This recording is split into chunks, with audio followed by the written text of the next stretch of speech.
କେଉଁ ଜନମରେ ପୁଣ୍ୟ କରିଥିଲି ଶାଶୁଘର ହେଲା ପୁରୀ। ଝରକା ଖୋଲିଲେ ପତିତ ପାବନ ଦିଶୁଥାଉ ମୋ ଶ୍ରୀକ୍ଷେତ୍ର ବୋହୁ ମୋ ଶ୍ରୀକ୍ଷେତ୍ର ବୋହୁ। ହ୍ୟାଲୋ ନମସ୍ତେ, ଆଶା କରୁଛି ଭଲରେ ଥିବେ ସମସ୍ତେ। ଆଜି ଥିଲା ପବିତ୍ର ମାଘ ସପ୍ତମୀ। ଗୁଡୁନ ବାବା ନାଇଟ୍ ଡ୍ୟୁଟି କରି ଆସି ମର୍ଣ୍ଣିଂ ରୁ ତରତର ହେଇ ବାହାରି ପଡିଲେ ଘରକୁ। କହିଲେ ଆଜି ଥିଲା ଆମ ବାବାଙ୍କର ଅସ୍ଥି ବିସର୍ଜନ। ସେ ପୁଣି ପୁଣ୍ୟ ତୀର୍ଥ ଜଳରେ କରିବାକୁ ପଡିଲା। ସେଇଠୁ ସିଧାସଳଖ ଜଗନ୍ନାଥ ମନ୍ଦିର ଯାଇ କର୍ମ ପାଠ କରି ବ୍ରାହ୍ମଣଙ୍କୁ ଭୋଜନ ଦେଇ ଦକ୍ଷିଣା ଦେଲୁ। ଆମ ବାବାଙ୍କ ଆତ୍ମା ମୋକ୍ଷ ପ୍ରାପ୍ତି ହେଲା, ବ୍ରାହ୍ମଣ ମଧ୍ୟ ଶାନ୍ତି ହେଲେ। ଗୁଡୁନୁ ବାବା ଓ କାକା ଆନନ୍ଦ ବଜାରରେ ଅଭଡା ଖାଇ ଆସିଲେ ଓ ଆମ ପାଇଁ କାନିକା ଓ ଅମାଲୁ ନେଇ ଆସିଥିଲେ। ସେଥିପାଇଁ କହୁଛି ମୋ ଶାଶୁଘର ବାପାଘର ପୁରୀ ହେଇଥିବାରୁ ମୁଁ ନିଜକୁ ଧନ୍ୟ କରୁଛି। ଆଉ ସନ୍ଧ୍ୟା ବେଳେ ସ୍କୁଟି ଟା ନେଇ ବଜାର ଗଲି, ସେଠାରୁ କିଛି ରାସନ ଆଉ ପନିପରିବା ନେଇ ଆସିଲି। ଗୁଡୁନୁ ବାବା ଯେହେତୁ ନାଇଟ୍ ଡ୍ୟୁଟି କରି ଦିନ ସାରା ରେଷ୍ଟ ନେଇନାହାନ୍ତି, ସେଥିପାଇଁ ତାଙ୍କୁ ରେଷ୍ଟ କରିବାକୁ ଛାଡିଲି ଆଉ ମୁଁ ନିଜେ ଦୋକାନ ପଳେଇଲି। ଆସିଲା ବେଳେ ପିଲାମାନେ ଖାଇବେ ବୋଲି ସାଙ୍ଗେ ଟିକେ ଛେନା ତାଡିଆ ନେଇ ଆସିଥିଲେ, କାହିଁକି ନା ମୋ ପିଲାମାନଙ୍କୁ ଛେନା ତାଡିଆ ବହୁତ ପସନ୍ଦ। ଆପଣ ମାନଙ୍କୁ ପସନ୍ଦ ନା ନାହିଁ ନିଶ୍ଚୟ କମେଣ୍ଟ ରେ ଜଣେଇବେ। ଯେହେତୁ ଆମର ନାରୀ ଜୀବନ, ତ ଜୀବନରେ ରେଷ୍ଟ ହିଁ ନାହିଁ। ପିଲାମାନଙ୍କୁ ତରତର ହୋଇ ଖୋଇଛି କି ନାଇଁ ଆସିଲି ହେରି ଚୁଲି ମୁଣ୍ଡକୁ, ନା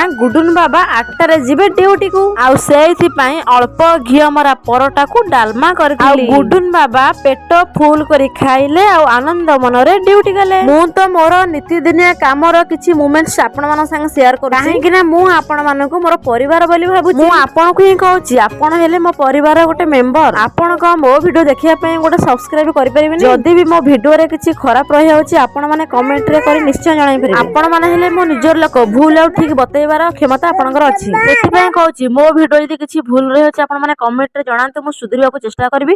ଆଉ ଯଦି ଠିକ ରହୁଛି ପ୍ଲିଜ ମୋ ଚ୍ୟାନେଲକୁ ସବସ୍କ୍ରାଇବ କରିଦେବେ ବୋଲି ଆଶା କରୁଛି। ରହିଲି, ଲଭ୍ ୟୁ ଅଲ୍।